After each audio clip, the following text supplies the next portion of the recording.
dia. A graça e a paz do Senhor Jesus seja sobre a sua vida. Nós veremos hoje o capítulo de número 5 do livro de Esdras.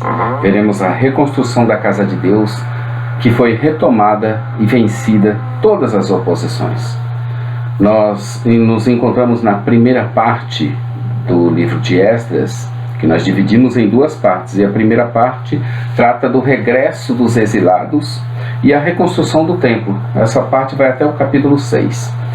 E nós estamos vendo agora a reconstrução do templo propriamente dito. Nós já vimos a reconstrução do altar e estamos vendo a reconstrução do templo. Assim que os primeiros sacrifícios haviam sido oferecidos no altar recém-restaurado, que primeiro foi restaurado o altar, foram tomadas providências para se iniciar a reconstrução do templo. Nós dividimos essa segunda parte também em algumas outras partes, que é a reconstrução do templo propriamente dita. Ela está sendo dividida em cinco outras partes. A reconstrução é iniciada, já vimos. Oposição a essa reconstrução também já vimos.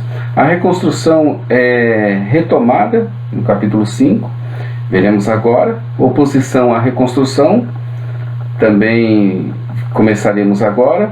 E depois a reconstrução é concluída no capítulo 6, amanhã. Eu sou o pastor Daniel Deusdete, da Semeadores. Todos os dias estamos aqui semeando uma mensagem de vida para o seu coração, uma mensagem bíblica da nossa editora, Os Semeadores. Nós estamos com esse projeto de, todos os dias, lançar um capítulo novo com alguma reflexão acerca desse capítulo.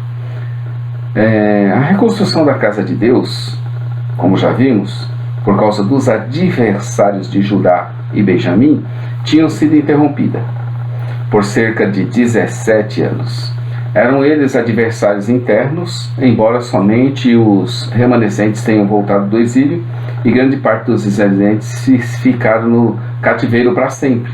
Nem todos dos que voltaram tinham se arrependido ou tinham se inclinado ao Senhor. Ageu e Zacarias tinham começado a profetizar no mesmo ano, citado em 4:24, o segundo ano do rei Dário. Ageu 1:1, Zacarias também 1:1. O trabalho não estava sendo retomado por conta de um novo decreto, dessa vez de Dário, mas sim por causa da pregação da palavra de Deus na boca dos seus profetas e por conta da resposta obediente do povo de Deus. Veja aí, Ageu capítulo 1, versos 14 e 15. Os profetas pregaram, o povo ouviu e obedeceu. O resultado foi a volta ao trabalho da reconstrução da casa de Deus. Aqui, tanto o povo de Deus quanto os profetas de Deus tinham algo que a palavra de Deus ressalta, que eles eram reconhecidos como aqueles que eram ou falavam em nome do Deus de Israel. Oposição à reconstrução. Assim que os trabalhos foram reiniciados, os oficiais persas já ofereceram resistência. No entanto, o agir de Deus, as ações de Deus nesse livro de Esther e Neemias sempre se dão por meio dos seres humanos, quer sendo agente direto como indireto. As ações, o agir de Deus, esse agir de Deus, fez com que ganhassem tempo, e até a confirmação do rei Dário, o trabalho teve prosseguimento.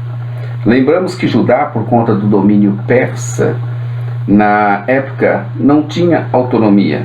Antes era uma província do Império Persa, e obviamente não poderia ser feito nada sem as devidas autorizações. Mesmo assim, a obra de reconstrução não parou dessa vez.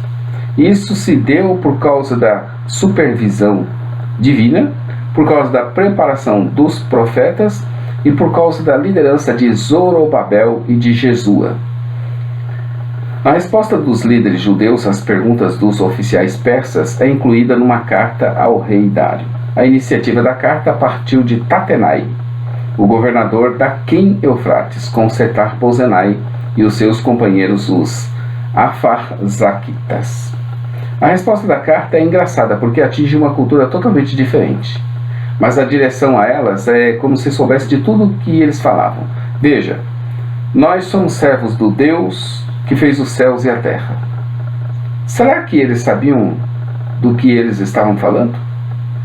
Se eles eram os servos, quem eram eles? Eles, aos quais eles estavam dirigindo a carta. Como iriam tratar dos servos daquele que fez os céus e a terra, que tinham se irado com eles por causa dos seus maus comportamentos?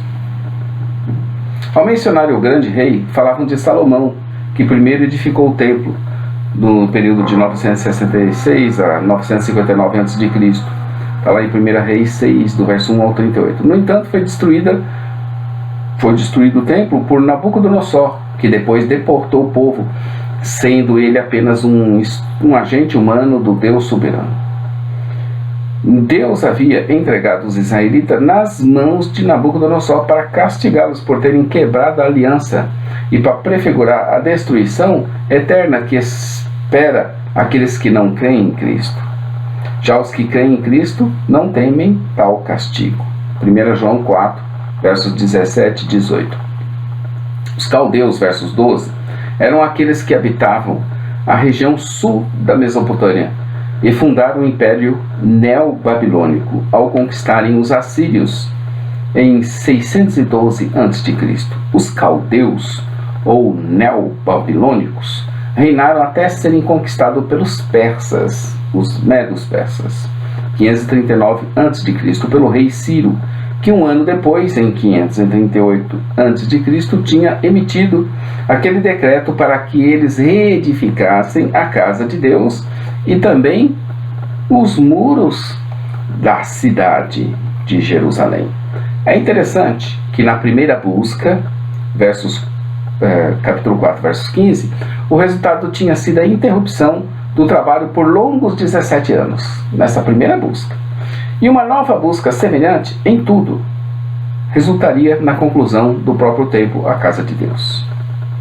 Isso me faz refletir em meu ditado predileto, que acompanha todos os meus e-mails, de que a força de vontade sempre dá um jeito, mas a falta de vontade sempre dá uma desculpa. Aqui foram duas consultas semelhantes em épocas diferentes e dois resultados distintos e opostos entre si. Isso é cruel, né? Nós vimos o capítulo de número 5, amanhã nós veremos o capítulo de número 6, onde veremos a restauração, a dedicação e a celebração da primeira Páscoa no templo recém-reformado, cujo altar foi reformado primeiro. Então nós vamos ver a restauração, a dedicação e a celebração dessa primeira Páscoa. Não perca! Inscreva-se em nosso canal do YouTube. Acesse nosso blog site jamaisdesista.com.br, nossa loja virtual ossemeadores.com.br. Todos os dias estamos aqui com a Semeadores, semeando mensagem de vida para o seu coração. Maranata, ora, ora, vem Senhor Jesus. Bom dia, fica com Deus, queridos.